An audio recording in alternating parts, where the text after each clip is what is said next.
Well, here he comes now, Jim Walsh, a regular on the show. You start to charge us, Jim, and you give the money to maybe people you want to have vote for you. Right? From the 19th, the guy that's running the Republican Party in the state of Washington doing a fabulous job, a friend of mine and the show as well. I love the fact that you are now on to the tuna chicken storage. We put the word gate behind it. We do that normally. Just quickly, here's what happened. The state of Washington sues chicken people and tuna people. They said you guys colluded and you created a monopoly. You raised the prices. That was proven in court that they had done this. They added an extra 8 cents on the tuna cans. And the chicken, they raised the price on that as well. They all got together. These guys were knuckleheads to be able to have these emails back and forth. It was easy to find a discovery that they had colluded to be able to raise the prices. That's illegal. State of Washington Attorney General steps in, collects $40 million, and then takes the money. And rather than giving it to anybody that might have bought chicken or tuna, they gives it out to just people making 175% of the poverty level. You're going to get a check for either $50 or $120. So far, so good. Is that about it, right? Well, yeah. I mean, that's the easy part. By the way, Happy New Year. Yes. Happy New Year to you, too. That's the easy part. You summed it up well. And it was a lawsuit. Some are saying it was a class action suit. Not precisely correct. It was a Consumer Protection Act lawsuit, which our state Consumer Protection Act allows the state attorney general to pursue sort of for the benefit of the state, these kinds of price fixing, price manipulation types of stories. So everything you said is right. Okay. The trouble starts after what you said. Oh, okay. And so what he did, rather than the usual thing, which is offer people the chance to identify and say, yeah, I bought tuna, so I was affected by this, and I should get some kind of rebate or compensation for that. He just got a mailing list, which was supposed to be of people, as you mentioned, who were in or around the federal poverty level for their household income, and started mailing checks out with his name on the checks and with his name on the letter accompanying the checks. And,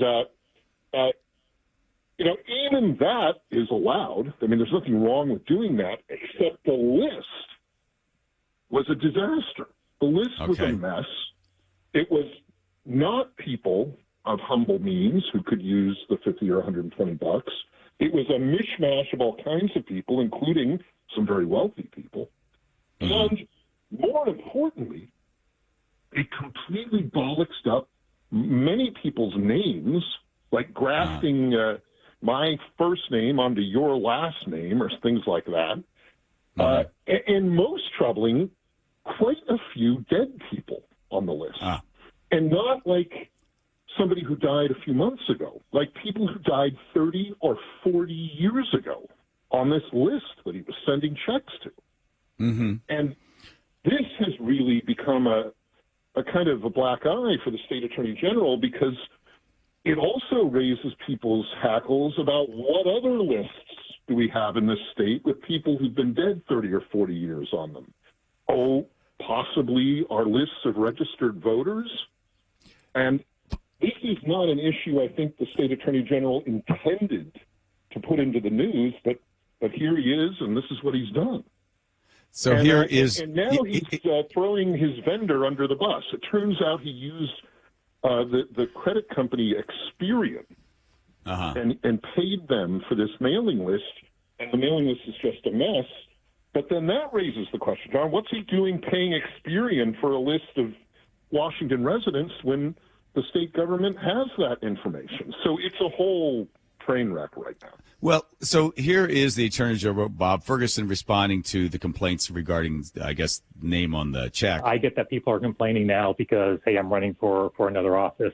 I get the state Republican Party is literally tweeting out that people should sign their checks over and donate them to the Republican Party. Look, I get what this is all about, but this is a practice we've been doing for literally a decade, and nobody's complained. So, Jim, you tweeted this out. So many questions about what to do about the fishy Fergie checks. If you got a Fergie check made out to a person who's dead, hasn't lived in Washington for years, never lived in Washington, etc., take a picture of the front and email it and relevant details to me.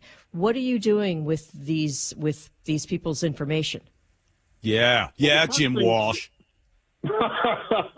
Well, the front of the check is public information. There's nothing proprietary in it. The names are taken from a data broker's database, so they're available. What are you doing? What are you planning to do with all of the information that you gather about the dead people getting checks?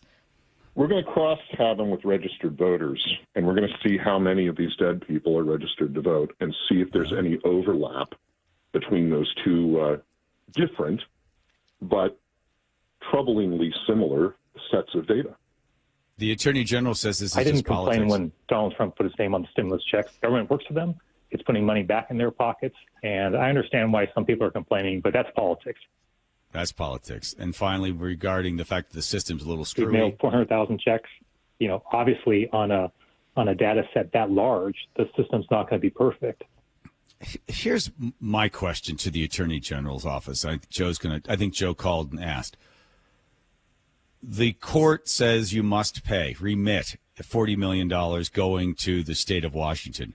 I think the case was settled January of last year. When did the money hit the account, the Washington State bank account? Did it hit within 30 days? Normally they have to remit that pretty quickly. They don't have a lot of time. Was the money held there in an account? And why was it released just before Christmas? And the second question would be, why did you also include the letter? The whole idea of, dead people voting, all that other stuff, you can find that, clean up the rolls.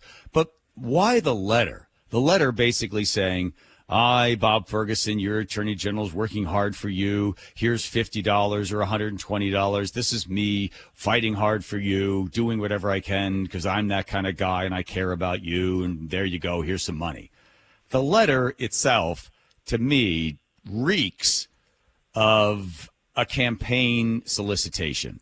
Does that not create more alarm bells than the idea that maybe the list isn't good? Well, sure. I mean, but what opened the whole issue up was that the list wasn't good. I mean, I started hearing from people who said, look, this is a check to my great-grandfather who's been dead for 40 years. What the heck is going on? And once we started asking that question and people started sending in their information about their family members who were getting these checks, then it opened up the questions to, well, what's going on with the timing here? And yeah, the timing, I mean, the Attorney General said it himself. It's politics. He can't complain that our questions and our criticisms are politics when the whole thing was politics. I mean, the way he time managed the money and scheduled and calendared the distribution of the checks, which are still, by the way, out there being received by people now. It's all politics. So, yeah, it's politics to point out that when Donald Trump did something similar, people on the left howled at the inappropriateness of putting the politician's name on a check. Yet here is the state attorney general, certainly someone who goes after Donald Trump every chance he can, following a trick from Donald Trump's playbook. So it's all politics, John. I mean, that's what it is. And why you didn't need any evidence, in a civil suit, or when it comes to, you have to be able to prove that you were harmed by something. Where's your receipt to prove that you bought the thing? You bought it at Best Buy, whatever the thing is. You send that in, and then they give you $10 or $15 or 23 cents or whatever else. But why choose just that one group, 175% of poverty? Why that group? So that the check shows up to be $50 or $120, and it's to 400,000. But why distribute it just to that group? If everybody in the state of Washington was harmed, and we all paid for the 800 attorneys that work there for the Attorney General's office. We all pay their salaries. Shouldn't we all benefit from the work that was done by those attorneys working for us to collect the money because we were so harmed by the tuna and the chicken? Why aren't we all getting checks for $2 or $3? Why just that one group? That's the other part that really stinks. As the Attorney General said, it's politics.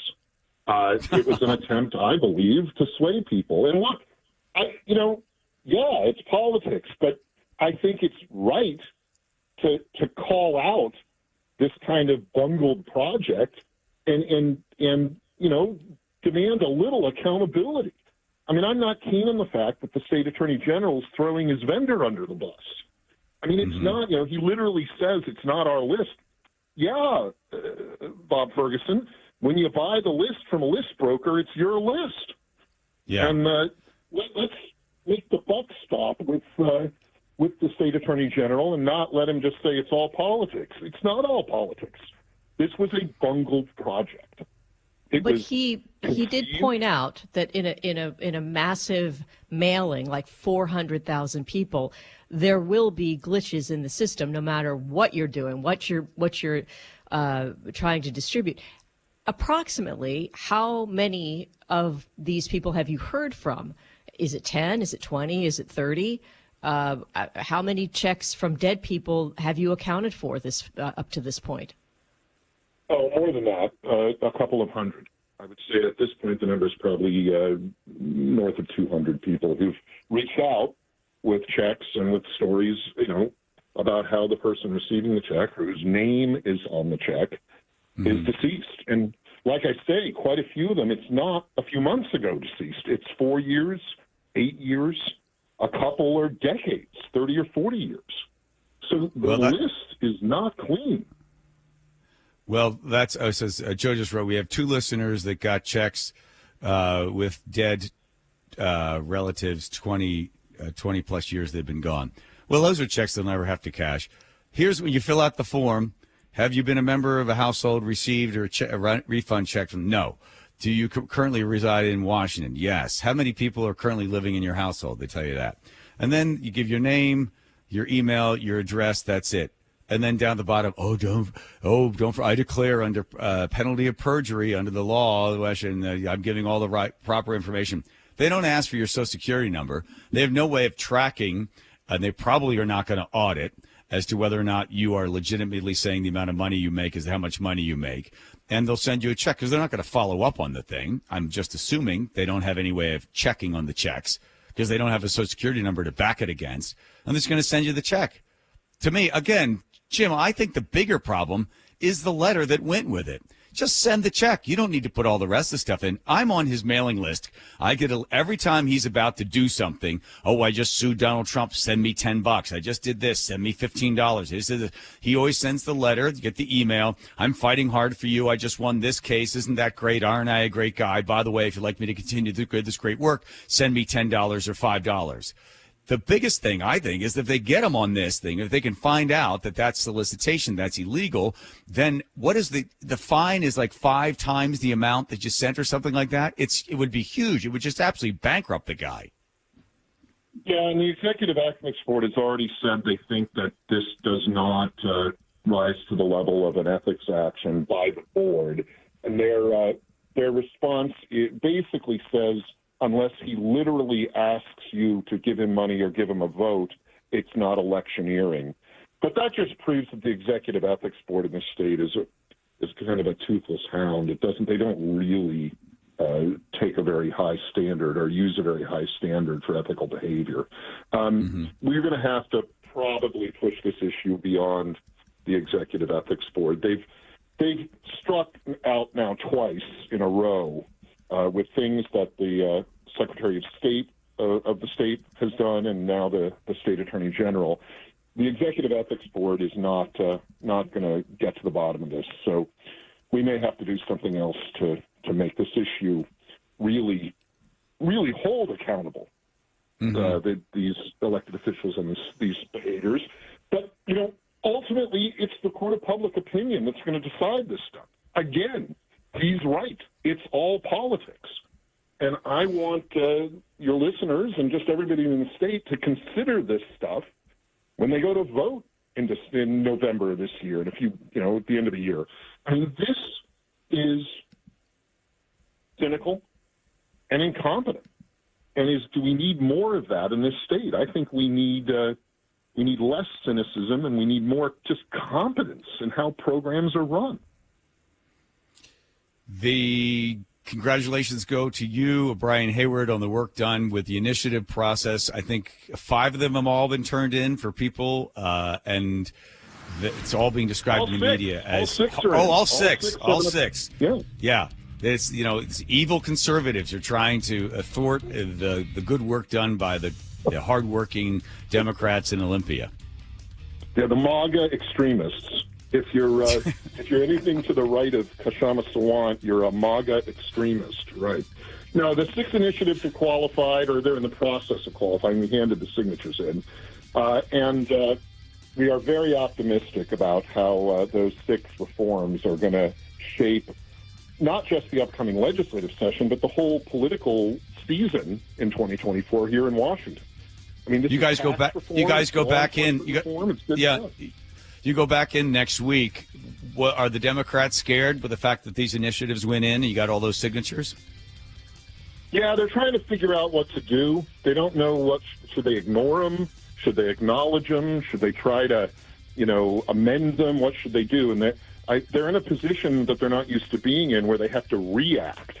They're used to just setting the agenda and doing, kind of steamrolling. These initiatives are going to make them really think twice about tax policy and law enforcement and parental rights. And I don't know what they're going to do. I don't know whether they're going to ignore them or try to mess with them or what. But I'm looking forward to the process, because it's really a no lose situation for reforming the laws of the state. It's gonna be great, whatever happens. Well, we appreciate it, Jim Walsh from the 19th. Doing hard work for the Republican Party as well, and trying to make sure that everybody realizes politics is not always the best. Enjoy yourself. Enjoy a tuna fish sandwich or a chicken sandwich on Bob Ferguson. Thanks, Jim. Appreciate it. Good to talk to you guys. Happy New Year again, and we'll talk soon.